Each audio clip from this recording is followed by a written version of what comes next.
We have long been accustomed to holding democracy in the highest esteem, often ascribing its virtues to the ancient civilization of Athens, the birthplace of this political system. The Parthenon, that grand symbol of classical Greek achievement, has become synonymous with democratic ideals, which is why it has become a popular backdrop for contemporary democratic leaders seeking to associate themselves with the historical legacy of Athens. This reverence for democracy is so ingrained that it is nearly impossible to imagine a critique of the system, particularly one from within the very society that gave rise to it. However, it is a striking and unsettling discovery that one of the most profound intellectual achievements of ancient Greece, philosophy, was deeply skeptical of its civic counterpart, democracy.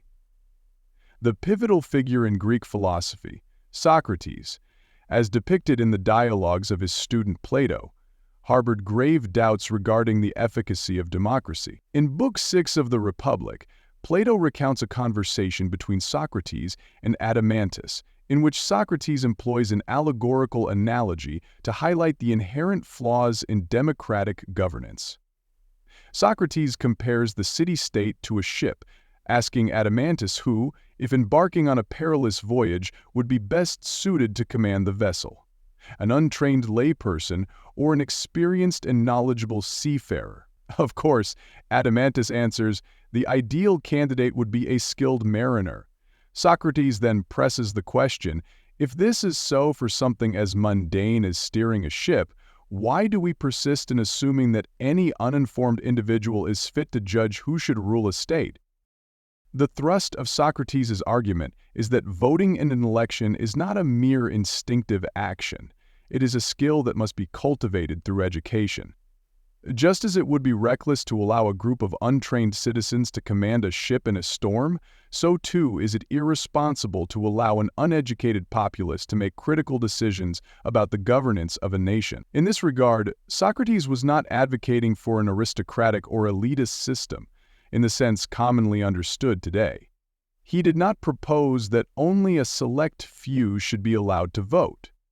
Rather, he argued that only those individuals who had rigorously and rationally considered the political questions at hand should be permitted to participate in the electoral process. Unfortunately, we have long since abandoned this distinction between an intellectual democracy, in which rational deliberation is paramount, and a democracy by birthright, in which suffrage is granted to all citizens regardless of their capacity for reasoned judgment.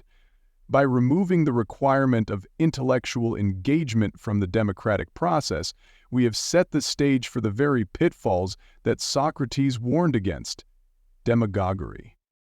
Ancient Athens, of course, was no stranger to the dangers of demagogues. Figures like Alcibiades, a wealthy and charismatic individual, were able to manipulate the populace through their rhetorical prowess, thereby eroding the democratic freedoms of the city and guiding it toward ruinous military ventures.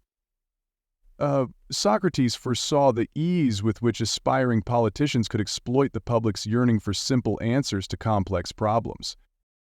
To illustrate this danger, he presents a hypothetical electoral debate between two candidates. One a learned physician, the other a seller of sweets.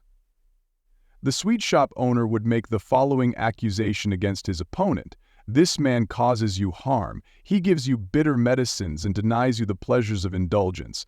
I, on the other hand, offer you delightful feasts and the satisfaction of your desires." Socrates asks us to consider how the electorate would likely respond to such a claim.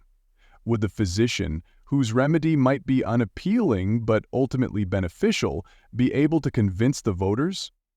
His likely response, that his harm is for their long-term good, would probably elicit scorn or even outrage from the audience, who would naturally prefer the immediate gratification promised by the sweet shop owner. Through this allegory, Socrates demonstrates the inherent danger of a system where emotional appeal and superficial promises trump rational discourse and long-term wisdom. As time has passed, we seem to have forgotten Socrates' incisive critique of democracy. We have come to regard democracy as an inherently virtuous system, one that, by its very nature, is always just and effective. In this view, democracy is an unquestionable good, irrespective of the educational and intellectual frameworks that support it. The result is that we have granted suffrage to all without ensuring that citizens are adequately prepared to make informed decisions. The consequences of this oversight are clear. Too often, we elect sweet shop owners, charismatic figures who appeal to our base desires, rather than doctors who may offer difficult but necessary remedies for the health of the state. As a consequence, we allow demagogues to rise to power, not because they possess the wisdom to lead, but because they are adept at manipulating the emotions and desires of the masses. In conclusion, we have neglected the critical insight that Socrates provided more than 2 millennia ago. Democracy is not inherently virtuous. Its effectiveness depends entirely on the intellectual and educational context within which it operates. By failing to provide a rigorous education that prepares citizens for the responsibilities of voting, we have paved the way for the rise of demagoguery, as predicted by Socrates. If we are to preserve the true spirit of democracy, we must heed his warnings and ensure that the electorate is equipped not merely with the right to vote, but with the wisdom to make decisions that are in the best interests of the society as a whole.